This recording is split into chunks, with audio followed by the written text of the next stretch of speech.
Hi, welcome to Not This Time with Jamie. I'm here again with my guest Michael Zach, and today we're going to talk about, I'm sure you've heard that they don't want us eating red meat. There's a lot of things going on.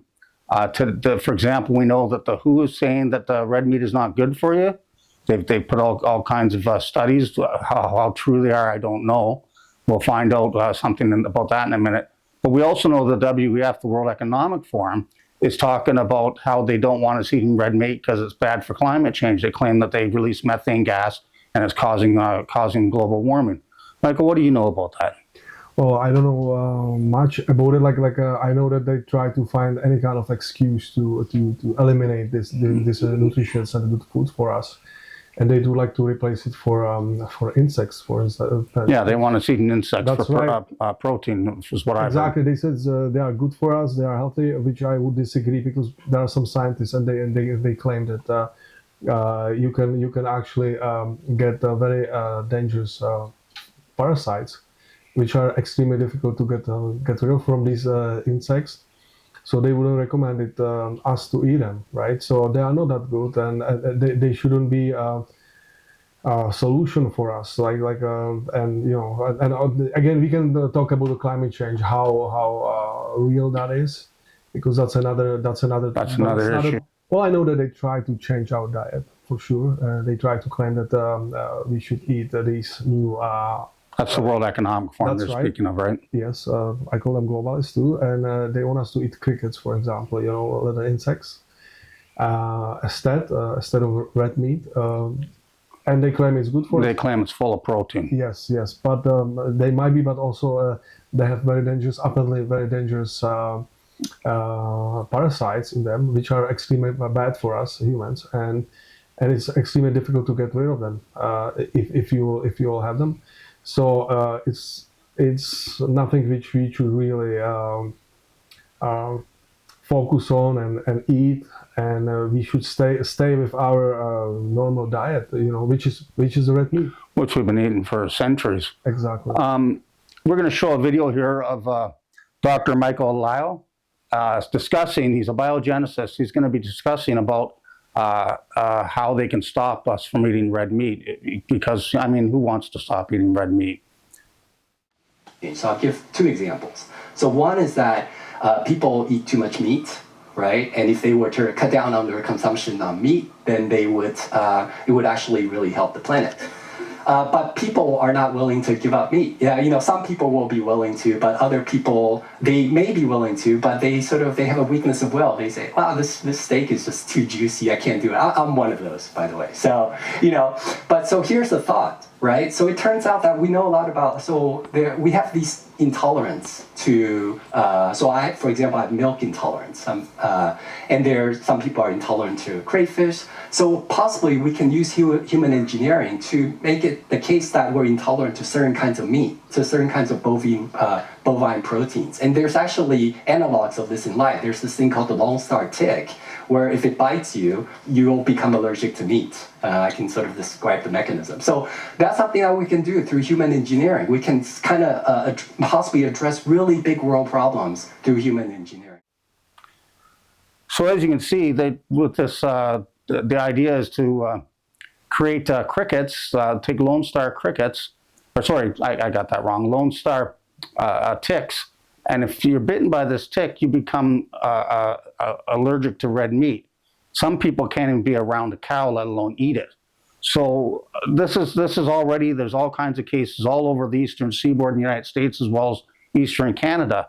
So this is a serious problem. And as for the WHO saying that the red meat is not healthy for you, here's a quick video of a doctor discussion, Dr. Eric Berg.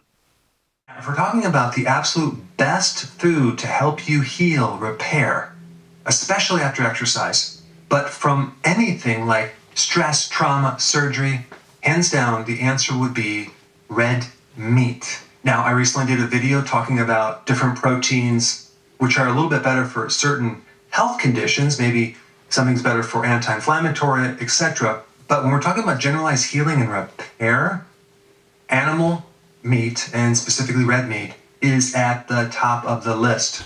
Because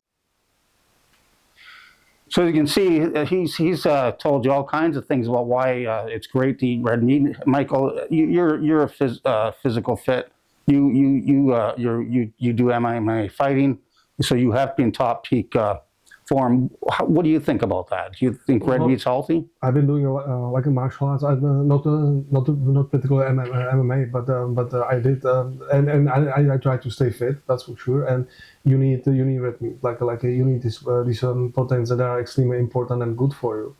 And it's absolutely nonsense that you should avoid them and just be on this crazy diet which they suggest we should be, right? So I disagree with globalists with World Economic Forum, and I think we should stick with red meat for sure. And as we could see in these clips, that even the doctors and scientists they think so that this is the way to go.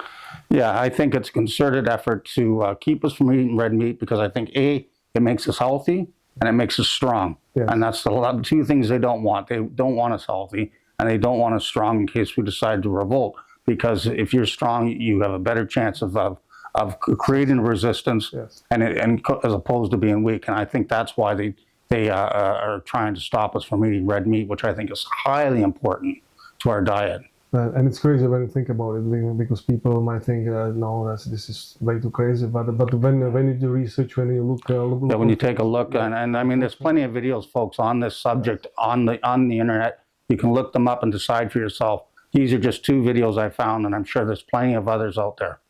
Yeah, I agree with you. And we should fight for our food or for our right. Yeah, you should have the choice. If you wish to be a vegetarian, exactly. that's your business. Okay, right. But if you choose to eat meat, that's your business too. Absolutely. And I mean, they're trying to put farmers out of business by killing the herds. You know, we know that they're trying to kill all the turkeys and chickens with the avian flu virus they claim that's out there. We just spoke about that last podcast, farm, right? And then there's also the independent farmers. They are forcing them to make their barns super sanitized. They're making them put ventilation systems that purify the air, which cost tens of thousands of dollars to install. And then also farmers, to go into their barns, they have to go in, take a shower, put in a hazmat suit, do what they need to do, feed the animals and so on, and then come back out, have another shower, and then put on their clothes and leave the barn. And I mean, most independent farmers just can't afford that kind of restructuring of their farm. So this is obviously to kill the independent farmers so that the corporate farmers can take over the food industry, and then who knows what they're going to be doing to the food, what kind of steroids they're going to be injecting into the cows and so on.